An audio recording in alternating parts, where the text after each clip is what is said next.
Let's take another call right now. Let's talk to Carrie from Arizona. Carrie, did you have a story to tell or a question to ask?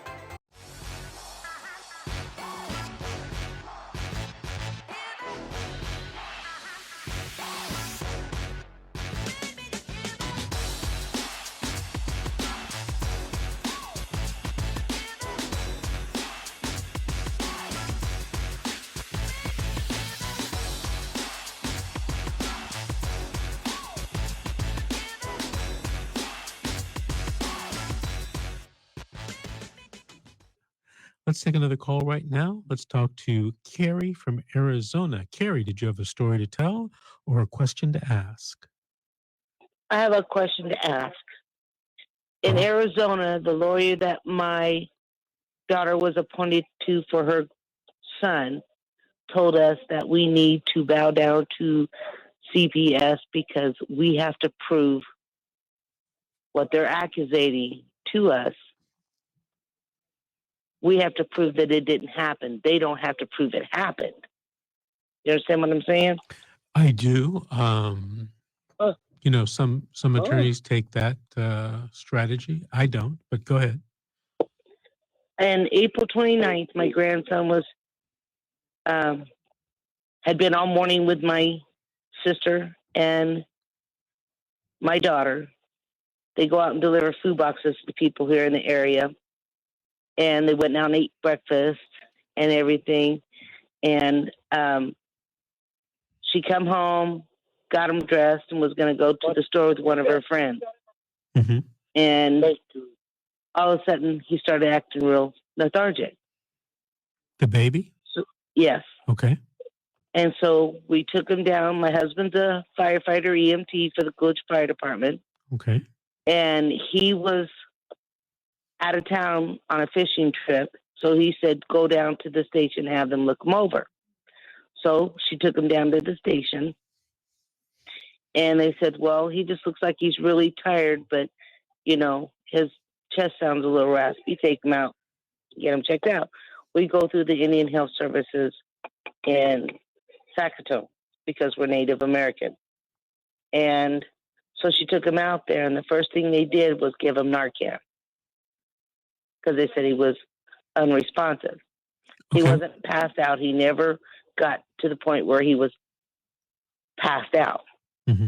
So they shot him with Narcan. He didn't react to it. And so they knew that they assumed that he was on some kind of drug or got a hold of some kind of drug.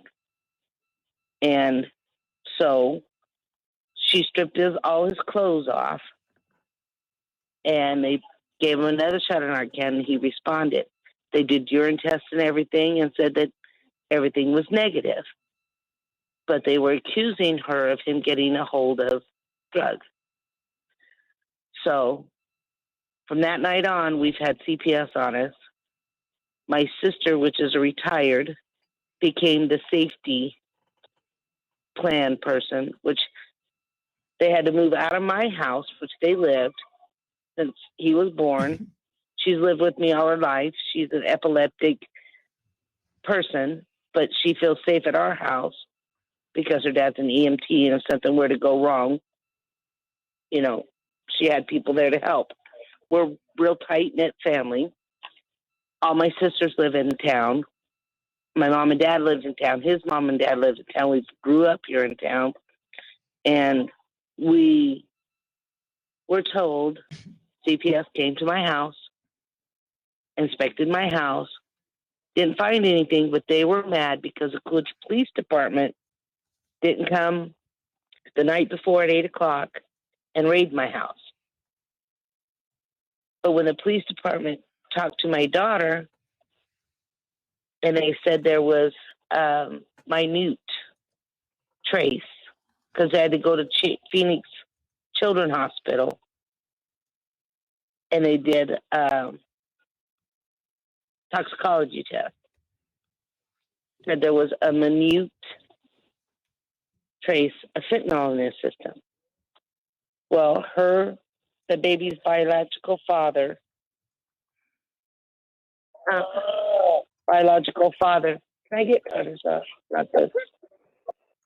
had him. That was this weekend to have him because she's got joint custody with full decision making. We've already been to court for all that, and he picked him up Friday, had him for the weekend, and brought him home on Sunday. And Monday, after he brought him home on Sunday, Monday this happened. And he's not the best guy. He does drugs and everything else. So they tested her urine and his urine and hair follicles. Her urine and hair was clean.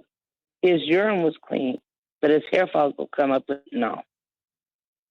But they're saying he ingested it at my house because that was the last place she was.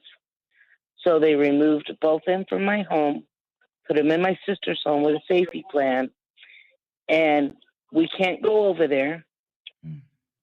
She's put in to have people to relieve her because she has doctor's appointments and stuff. They have yet to clear anybody to relieve her.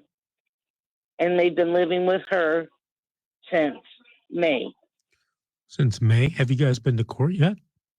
We go the 20th of July to,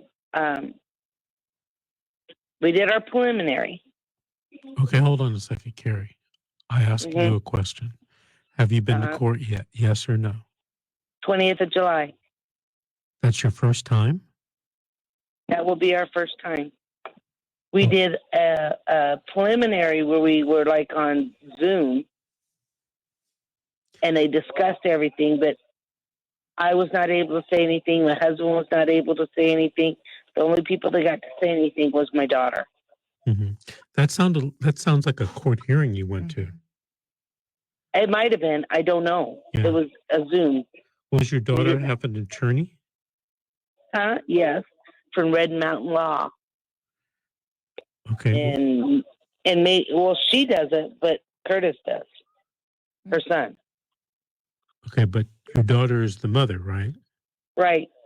Okay, she's supposed to have an attorney, right? They're telling me, I don't have my court dockets because I'm out eating right now, but they're saying in the court docket they're getting her for neglect because they found the fentanyl in her care.